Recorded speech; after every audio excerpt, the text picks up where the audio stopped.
We ready? Okay. Gonna try this is really the first song that I really learned to play out and sing. I'd say maybe about 6 years ago.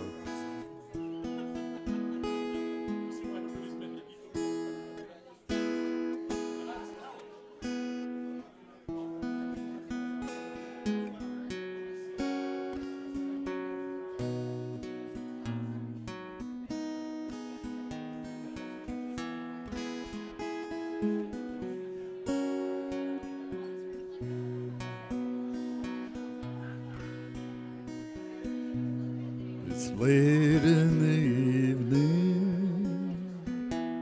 She's wondering what clothes to wear. She puts on her makeup and brushes her long blonde hair. And then she'll ask me, do I feel all right? And I'll say yes. You look wonderful tonight.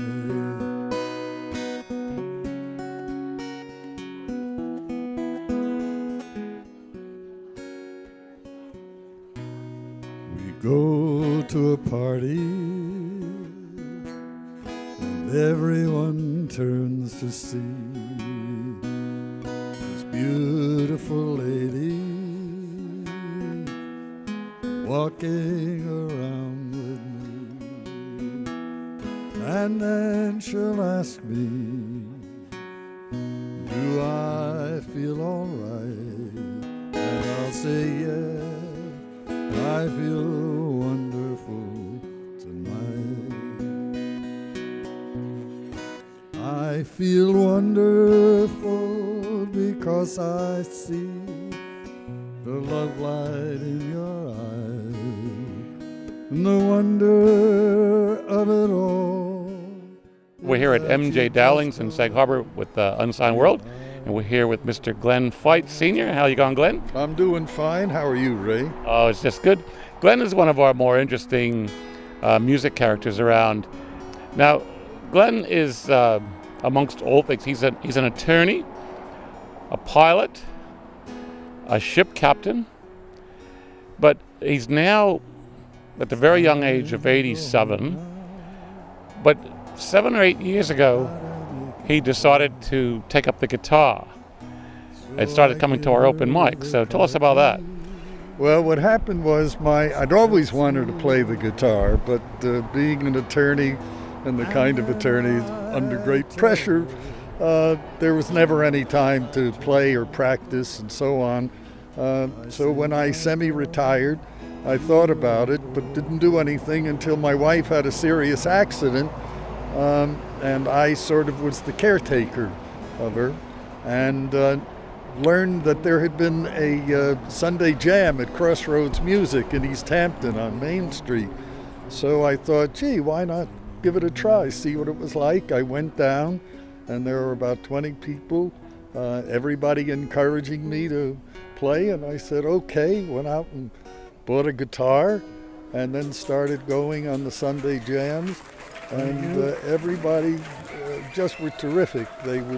Typical thing would be, they teach me A, they teach me C, they teach me D, and then we'd be playing and somebody'd say B minor. And I say, I don't know B minor. And then they tell me afterwards. But through that process, and I must say, YouTube has gotten really terrific with various kinds of help. And there were other people who helped, and one thing led to another, going to open mics, and I'd never sang. There was one open mic, at that time it was the Blue Sky Lounge, which is now Page in Sag Harbor, and it was an open mic run by Paul Jean, and we were all sitting there playing, and I just sat around and played with other people. I'd never done anything solo, I'd never sang. And somebody asked, did you know a particular song? And I said, I know it. Do you know the words? I said, yes, I know the words. Yeah, because you always have to know the lyrics as well as the words. The lyrics, that's right. So I did I got up and sang, and I was sitting in a chair, and I got through it. And when I was done, two women in the audience at two different tables came up and each kissed me on the cheek. And my reaction to that was, well, they're being nice to the old guy, you know. And then it turned out, no, do more. And I thought, you know, nobody ever did that to me when I was a lawyer. So from there, I started not only playing guitar, but singing. And I've been doing it, I guess, ever since, and with you. So you caught the fever. You caught the applause fever. Met you back in 230 Elm. Yeah, doing the old open mics. The old open You used to mic. come in and play some fun songs like the I Forgot song or whatever it was The called. Remember song. Remember right, song, yeah. Right, a lot of fun. And then you played some songs that would throw us. Like, you know, you come in and we think, oh, you're going to play some songs from the 50s or something. But then you'd come in and play some like cool songs from like The Cure. Well, I did that too. That's right. Love song, love song, something like that. Well, then Adele. I did Adele song. Somebody like somebody. Yeah. And then I would go back. I'd do Gershwin, Someone to Watch Over Me. It was a whole mixture. Those were great. When I did the very old song, people would come up and say, gee, that was beautiful. Did you write it? I'd say, no, George Gershwin. And some people would say, who's that? And I realized, you know, I'd passed a few generations down. Well, I was riding on a bus back in Byron Bay, and somebody was playing through the speaker system in the bus, What a Wonderful World. And somebody asked, because it was all college-age people on the bus, so there was an older guy there, and he asked, he says, okay, who wrote the song? And somebody said, Neil Armstrong. They said, no, never mind. No, it's interesting, the younger generation, with the exception, though, of the Beatles. Everybody knows the Beatles. Doesn't matter how old they are, they all seem to little kids know them. Little kids, and they know all the words and all the songs. So that says an awful lot for the Beatles. The Beatles were a little bit after my time of growing. When I grew up, when I was a kid, I have no recollection of anybody playing the guitar, with the exception was the big band times. And maybe there was a guitar player, one, and he was a rhythm guitar. The real guitar playing came, I guess, in the late 50s, 60s. I know because my son started, and he never stopped, even at 4 o'clock in the morning. Well, I continued. We did some concerts. You opened up for my band once. I did. That's right. I did a gig. My first big gig was on NPR, WPPB, for a benefit. Oh no, at Crossroads Music with Cynthia Daniels.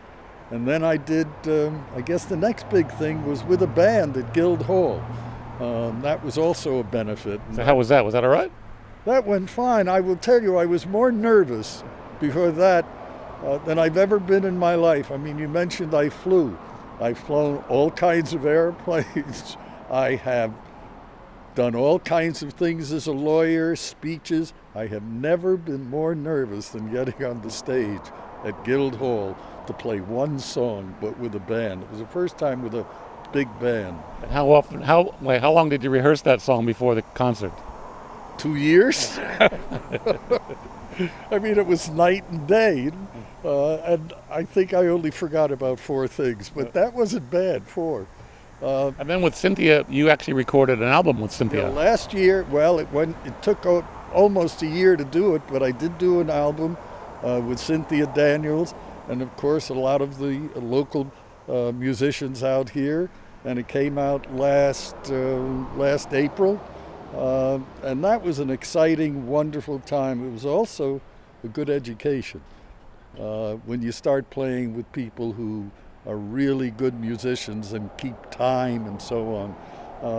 So that's a good benefit for me. Trying to play it perfect as opposed to when you're on your own. If you make a mistake, you just keep going. It's no worries. But when you've got other people along with you, now you've got to pretty much stay in lockstep. Well, no, and you do it too.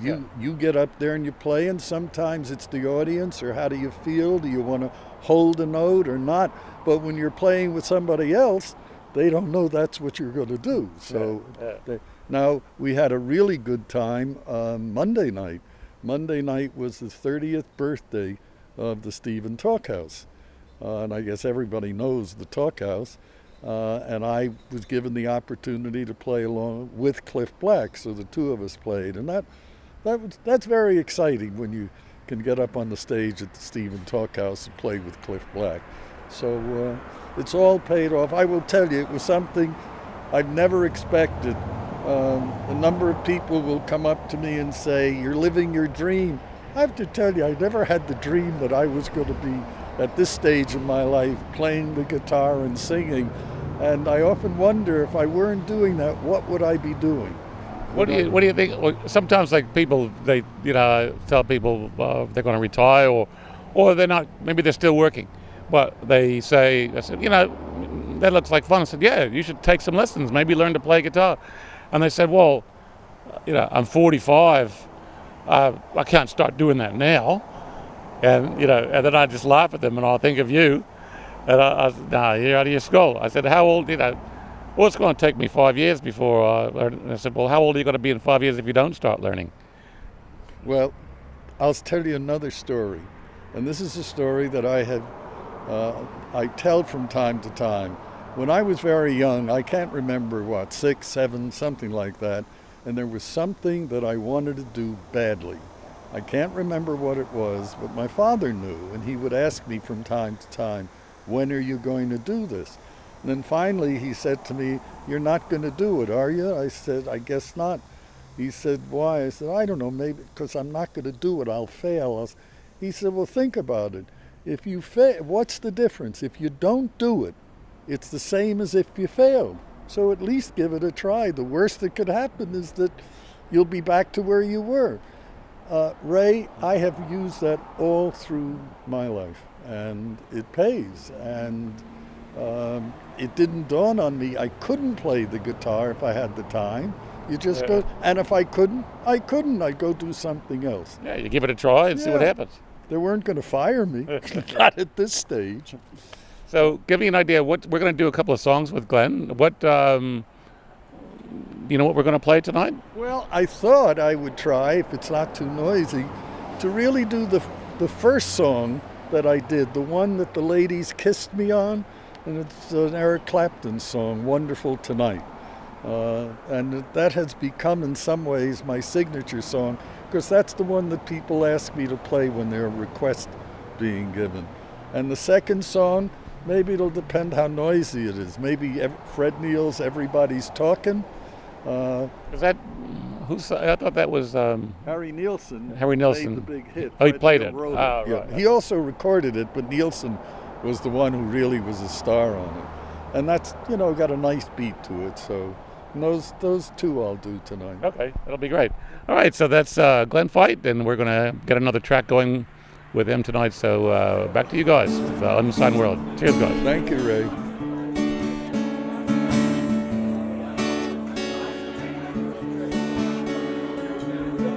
Everybody's talking at me. I don't hear a word they're saying, only the echoes of my mind. People stopping, staring. I can't see their faces, only the shadows of their eyes.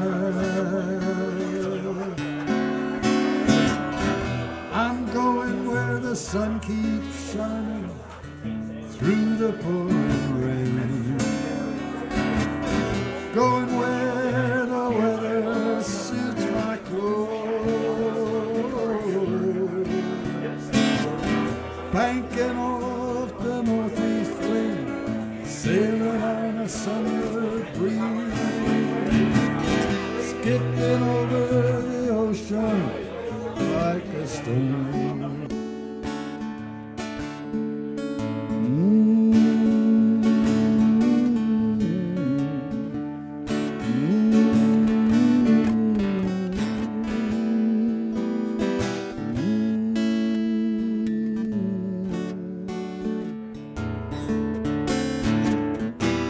I'm going where the sun keeps shining through the pouring rain. Going where the weather suits my clothes. Banking off the northeast wind, sailing a summer breeze, skipping over the ocean like a stone. And I won't let you leave my love behind. I won't let you leave my love behind. Oh, I won't let you leave my love behind.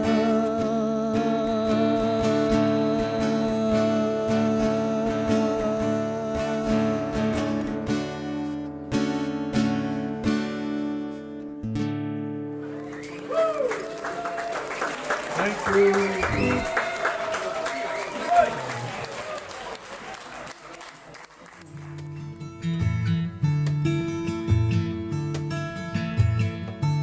I always said you had style. I'll travel halfway around the world just to see you smile. Just to see you smile.